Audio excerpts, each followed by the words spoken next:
하나님 말씀 같이 나누도록 하겠습니다. 마태복음 17장 1절부터 5절까지의 말씀이지요. 신약전서 28쪽에 있습니다. 마태복음 17장 1절부터 5절까지의 말씀을 여러분과 제가 한 절씩 나누어서 읽고 마지막 절은 다 같이 읽겠습니다. 엿새 후에 예수께서 베드로와 야고보와 그 형제 요한을 데리시고 따로 높은 산에 올라가셨더니 그들 앞에서 변을 쌓아 그 얼굴이 해같이 빛나며 옷이 빛과 같이 희어졌더라.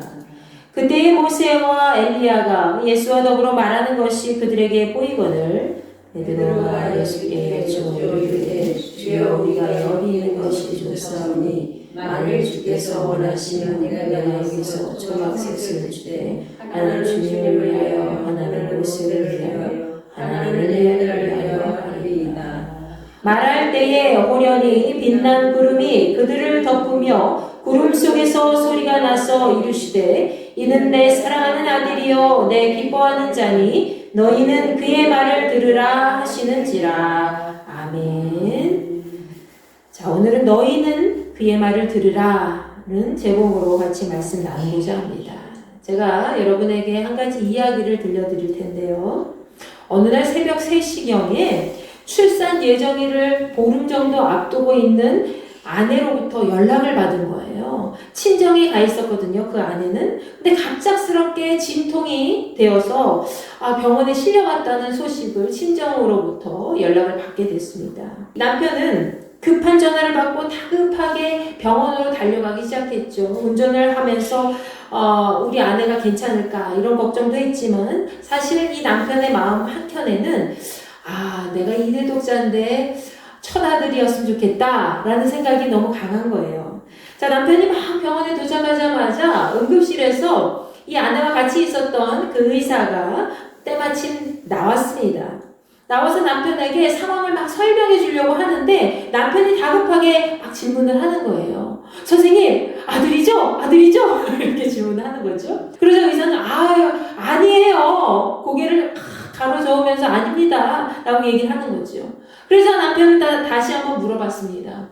선생님, 그러면 뭐예요? 딸인가요? 라고 또 물어보는 거죠. 그랬더니 이 의사 선생님이 아니에요. 지금 아내분은 배탈이 나셔서 이곳에 오신 거예요. 라고 딱 얘기를 하자 이 남편이 탁 풀이 꺾이면서 그렇군요. 라고 하는 거죠. 참 우스운 이야기지만 그 남편이 얼마나 아들을 기다리고 있었나 우리가 생각해 볼 수가 있지요.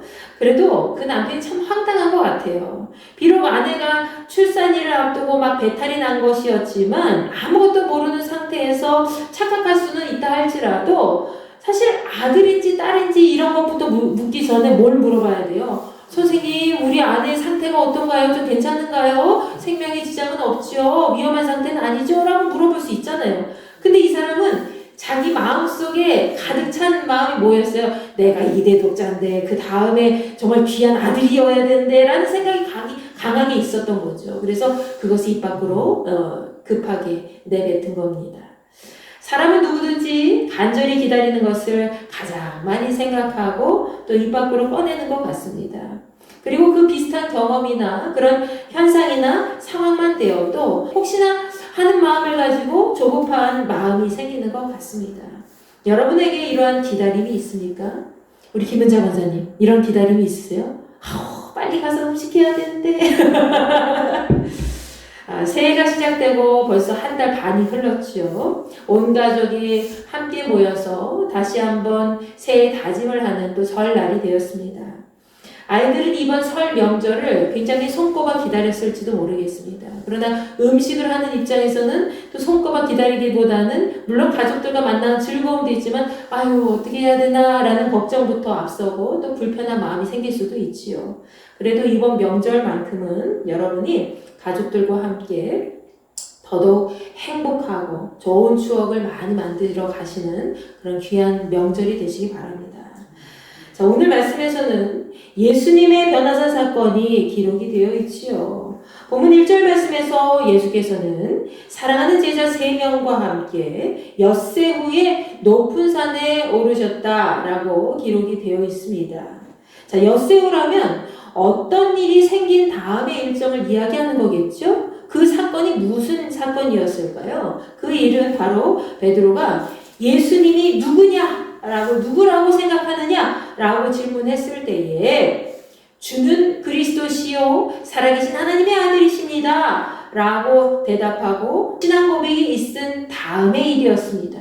그리고 예수께서 그때 제자들에게 처음으로 자신의 죽음과 부활에 대한 이야기를 한 그 다음에 이 사건을 이야기를 하고 있지요. 자, 오늘 말씀은 바로 이런 일이 있은 다음에 일주일 정도가 흐른 뒤의 사건을 기록한 것이지요. 자, 오늘 본문 1절 말씀을 다시 되돌아보면, 자, 엿새후라고 되어 있지만 누가복음 9장 28절 말씀에서는 예수께서 자신의 죽음과 부활에 대해서 제자들에게 말씀하신 다음 8일 정도 되었다라고 기록되어 있습니다. 자, 그때에 예수께서는 제자들과 함께 높은 산에 올라가셨습니다. 마태복음 말씀에서는 그 산에 왜 올라가셨는지 내용을 우리가 알 수 없지요. 그런데 누가복음 9장 28절 말씀에서는 기도하시러 산에 올라가셨다라고 기록되어 있어요. 예수께서는 사람들에게 말씀을 가르치시거나 병을 고치시거나 때로는 귀신을 내어 쫓으실 때에도 언제나 기도하는 것을 멈추지 않으셨습니다. 날마다 기도하기를 쉬지 않으셨다는 거예요.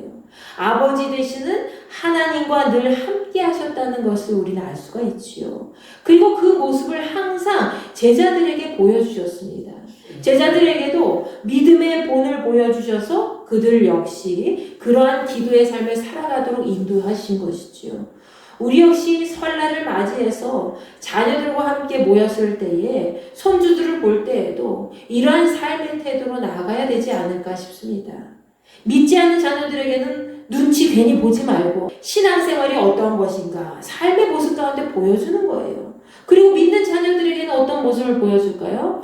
부모님이 잘 믿는 모습, 신앙의 본이 되는 모습을 솔선수범해서 잘 보여줄 때에 믿지 않는 자녀들이나 믿는 자녀들이나 모든 사람들에게 누구에게나 그들의 삶 속에서 그리스도인의 모습은 이런 것이구나 라는 것을 배우게 하고 깨닫게 할 줄로 믿습니다. 누가복음 9장 29절 말씀에 보면 예수께서는 기도하실 때에 용모가 변화되고 옷까지 휘어져서 광채가 났다라고 기록되어 있지요. 자, 오늘 보면 마태복음에서도 비슷한 구절이 있습니다. 예수께서 제자들 앞에서 변형되어서 그 얼굴이 해같이 빛나고 예수님의 옷이 빛과 같이 휘어졌다라고 되어 있습니다. 여기서 말씀하고 있는 것은 모두 예수께서 산에 올라가셔서 기도하실 때에 얼굴과 의복까지 모두 광채가 나고 그리고 다른 사람들이 범접할 수 없을 정도로 그 기세가 느껴졌다는 것을 알 수 있지요. 특히 마가복음 9장 3절 말씀에서는 예수님의 옷에서 나는 이 광채가 세상에서 빨래를 그렇게 희게 할 수 없을 정도로 사람의 손으로는 희게 할 수 없을 정도로 불가능할 정도로 유난히 희고 밝았다라는 말씀이 기록되어 있습니다. 여러분, 우리가 세상과 단절된 상태에서 오직 하늘을 향하여 눈을 돌리고 하나님만 바라보며 기도할 때에 우리의 영혼도 이렇게 된다는 거예요. 우리의 영혼도 예수님이 변화되신 것처럼 영적으로 매우 깊은 신비와 힘을 가질 수가 있다는 거지요. 우리는 하나님의 형상을 닮은 하나님의 자녀이기 때문입니다. 그러나 많은 그리스도인들이 세상 속에서 세상의 소리에 귀를 기울이면서 세상의 것에 취해 있기 때문에 더 이상 하나님의 음성, 하나님의 소리를 듣지 못하고 영적으로 거룩한 빛을 나타내지 못하고 있는 것입니다. 새해가 되었기 때문에 많은 것들을 막 다짐하면서 이 올해에는 뭘 해야지, 결실을 맺어야지 이렇게 나아가겠지만 저는 여러분들에게 특별히 이런 말씀을 하고 싶어요. 여러분과 제가 무엇보다도 교회에 있는 우리 모든 지체들이 이번 한 해 동안만큼은 하나님의 뜻과 하나님의 음성에 귀를 좀 더 바짝 귀를 기울이고 그리고 하나님 안에서 거룩한 빛을 세상에 드러내는 인생들이 되도록 여러분이 그러한 삶을 살아갈 수 있기를 바랍니다. 그러기 위해서는 무엇보다도 끊임없이 하나님과 교통하는 그런 삶을 살아가야 할 것입니다. 그것이 바로 하나님의 자녀로 우리 영혼이 살아가야 할 길이죠. 본문 말씀 마태복음 17장 3절 말씀에서는 그때에 즉 예수님의 용모와 옷에 광채가 나고 영광스러운 거룩한 모습이 되었을 때에 예수께서는 그곳에서 모세와 엘리야와 함께 대화를 나누셨다라고 되어 있지요. 여러분이 알고 있듯이 이 모세라는 분은 어떤 분입니까?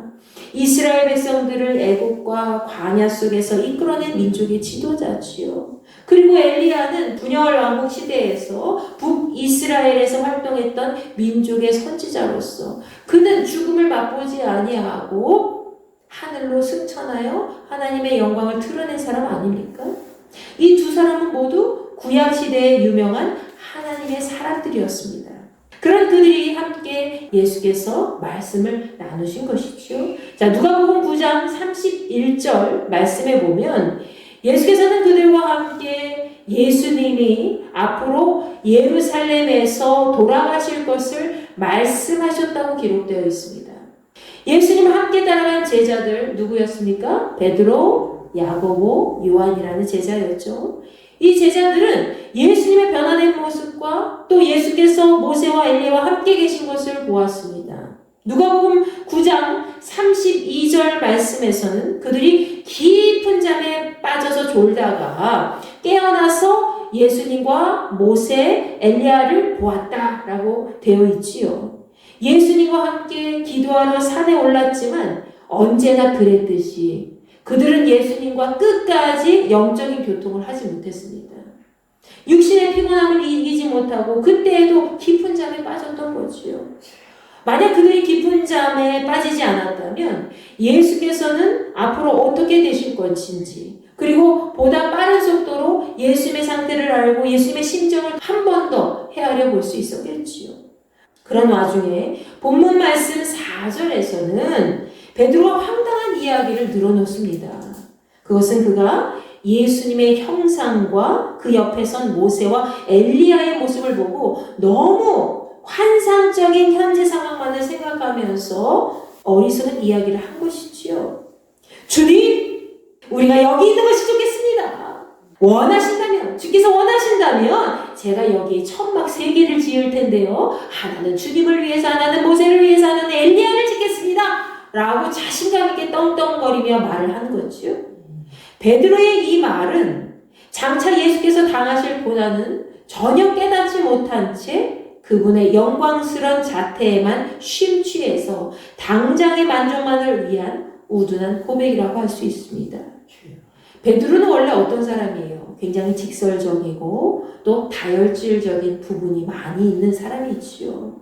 그렇기 때문에 이전에 예수께서 제자들에게 죽음과 부활을 말씀하셨을 때에도 주님 그렇게 하지 마십시오. 주님 돌아가시면 안 돼요. 죽으시면 안 돼요. 라고 얘기했을 때에 예수님께 야단을 맞은 사람이 바로 베드로 아닙니까? 사탄아 물러가라. 네가 사람의 일을 생각하는도다. 라고 얘기하잖아요. 여러분 베드로의 태도는 마치 먼 미래에 일어날 일을 깊이 생각하지 못하고 현재의 기분과 상황만을 생각하는 것 같습니다. 우리 역시 베드로와 같이 우리에게 주어진 그런 하나님의 말씀을 깊이 깨닫지 못하고 당장의 상황만을 생각하고 쉽게 판단해 버릴 때가 많지요. 그렇게 되면 말씀의 깊이가 없이 그저 내가 단기간에 만족하는 그런 신앙생활을 이어나가게 될 뿐입니다. 하나님께서는 우리가 한 말씀이라도, 단 하나의 말씀이라도, 한 줄의 말씀이라도 곱씹어서 지속적으로 하나님과 영적으로 교통하기를 원하신다는 거예요. 그때에 우리가 그분이 원하시는 하나님의 뜻을 더 깊이 알고 살아갈 수 있다는 것이죠. 본문 말씀 마태복음 17장 5절 말씀에서는 그때 베드로가 어리석고 또 어린아이 같은 말을 할 때에 갑자기 빛나는 구름이 제자들을 덮으면서 구름 속에서 소리가 났다고 기록되어 있습니다. 구름 속에서 난 음성은 하나님께서 제자들에게 예수 그리스도가 어떤 분인지 알려주는 말씀이었죠. 이는 내 사랑하는 아들이요 내 기뻐하는 자니 너희는 그의 말을 들으라. 이 말씀을 들으면 어디서 많이 들어본 것 같지 않습니까, 여러분? 마태복음 3장 16절 17절 말씀에 보면 이전에 예수님께 하늘의 음성이 들려진 그 내용 아시죠? 이전에 예수께서 세례를 받으시고 물에서 올라오셨을 때에 하늘에서 난 음성과 같은 말입니다. 그때에도 하늘에서 소리가 났지요. 사랑하는 아들이요 또 하나님께서 기뻐하신 자라는 말씀을 하셨습니다. 자, 그때는 예수께서 처음으로 세상 가운데 모습을 확실히 드러난 때였습니다. 그래서 그때부터 주연절이 시작된 거죠. 자, 이번에도 제자들 앞에서 예수님이 진짜 세상의 구원자라는 것을 확실히 드러낸 상황이라는 것을 우리에게 알려줍니다. 제자들은 예수께서 그분의 죽음과 부활을 말씀하셔도 확실히 깨닫지 못하였습니다. 그러나 예수께서는 분명히 하나님께서 보내신 하나님의 아들이요 사랑하는 그분의 기뻐하시는 세상의 구세주라는 것이지요. 이것은 변함없는 진실입니다. 우리는 예수 그리스도를 부활절과 성탄절에만 기억하고 살아갈 때가 참 많이 있습니다. 예수님 부활하셨어요. 예수님 태어나셨어요. 하면서 부활절과 성탄절에 집중해서 예수님을 기억할 때가 많이 있다는 거예요. 그러나 예수께서는 항상 우리 삶 속에 생명의 주가 되시는 분이라는 것을 여러분 마음속에 다시 한번 믿고 나아가시기 바랍니다. 오늘은 예수께서 영광스러운 모습으로 변화되신 사건을 기념하는 주일이죠. 그래서 변화주일이라고 합니다. 예수님은 그분이 사랑하는 제자들과 함께 기도하시러 산에 올라가셨습니다. 그들의 삶 속에 언제나 하나님과 교통하며 살기를 바라신 뜻이 있었다는 거예요. 그러나 여전히 그들은 어땠습니까?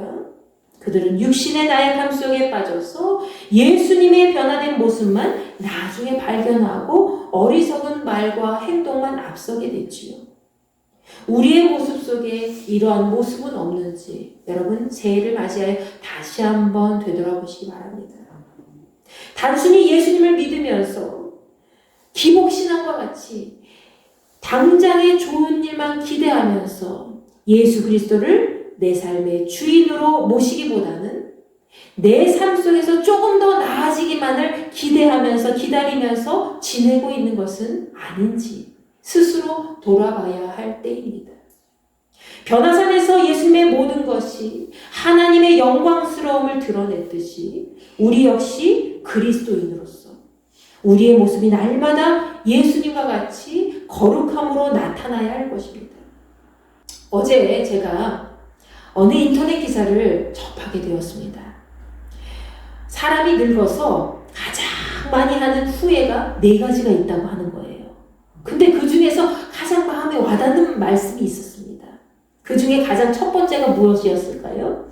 바로 자신이 늙어서 이제 죽어갈 때가 되었을 때에 가장 가까운 나의 가족들과 가까운 친구들과 가까운 사람들에게 가까운 지인들에게 진심을 다해서 표현하지 않은 것이라고 합니다. 어떤 진심이었을까요? 조금이라도 고마운 것이 있었다면 고마워. 조금이라도 미안한 것이 있었다면 미안해. 그리고 조금이라도 내가 내 감정을 더 솔직하게 사랑해, 사랑한다. 이런 말을 하지 못했던 것을 후회한다는 것이죠. 어떤 이는 말 한마디에 천냥빚을 갚는다고 하는데 사랑한다, 미안한다, 고맙다 이 말 한마디 하는 게 뭐가 그렇게 어려울까요? 근데 우리는 실제적으로 그런 말 한마디 하는 게 참 어려워요. 설 명절을 맞이해서 온 가족이 함께 모였을 때에 여러분이 먼저 가족에게 다가가서 예수님의 마음을 품고 얘들아 사랑한다. 여보 사랑해. 여보 그동안 미안했어. 고마워. 라는 말 한마디 그런 표현을 해준다면 최소한 여러분의 인생에서 여한은 없을 겁니다. 그리고 거기에 한 가지 더 추가하는 거예요. 어떤 거 한 가지 추가할까요? 바로 오늘 말씀이지요. 여러분의 삶 속에 날마다 예수님의 빛을 드러내며 그분의 거룩성을 나타낸다면, 예수님 말씀을 듣고 그것으로 끝나는 것이 아니라 그 말씀을 듣고 직접적으로 한 가지라도 더 거룩성을 드러내는 행동을 하게 된다면 그 무엇보다 소중한 인생으로 마감하게 될 줄로 믿습니다. 그러기 위해서는 어떻게 해야 돼요? 우리가 누구의 말씀에 귀를 기울여야 돼요. 주님의 음성에 귀를 기울일 수 있어야 되겠죠. 어떤 상황 속에서도 어떤 환경 속에서도 주님께서 나와 함께 하신다는 그 마음을 품고 오늘 나에게 하실 말씀이 무엇인가?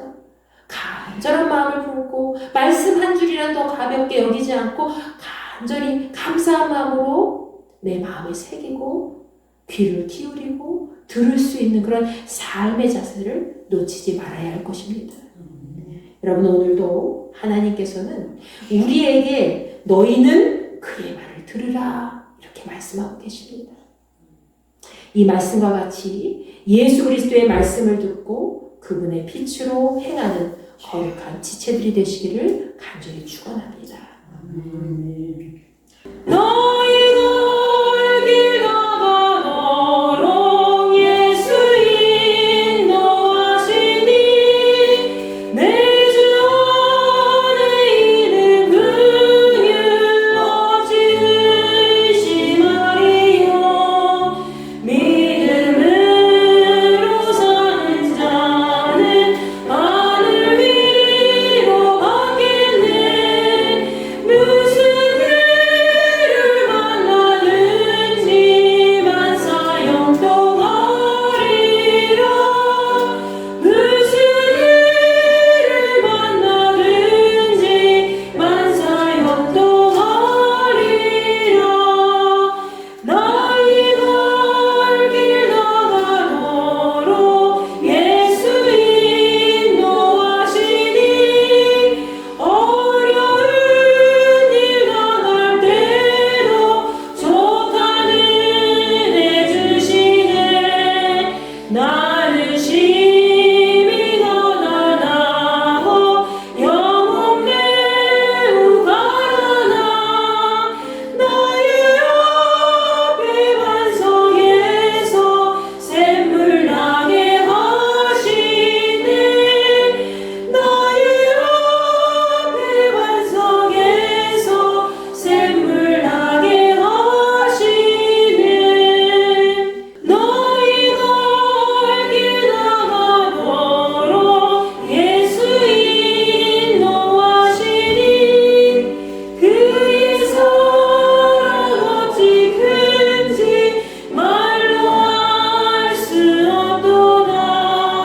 성령 감화 받은 영혼 하늘 날아갈 때에 영영을 나의 찬송 예수 인도하셨네.